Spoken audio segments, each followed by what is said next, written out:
اللي عم يصير الشيخ مقصود، ونحن كلنا طبعا موقفين ايد وحده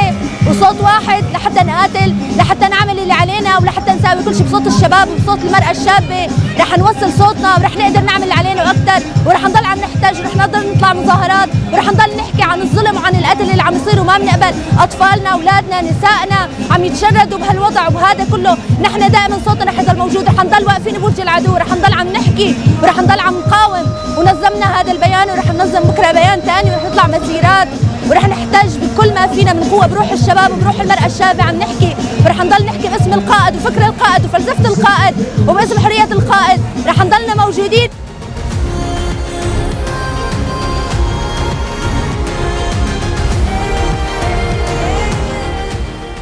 جبو سفربرية حاضر وخلقي كل باكر وجد تيبت وكرد أمكي دريم حاضر جبو سفربرية قواتي على أجرين أمي بكتشو خورد خود بيرو كالي خود ساجي ببشين برخداني شاوم برخداني السدات شرين دي ساجي برخداني بيش كد دي ساجي أمي شيخ مقصودة بيش كبن أمي جابي دجمن دنب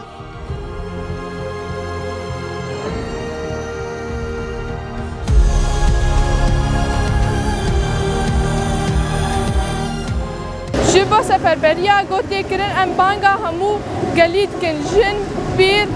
جوان کال همو کس بو گو ام پشتگریا شیخ مقصود و اشرفیه بکن.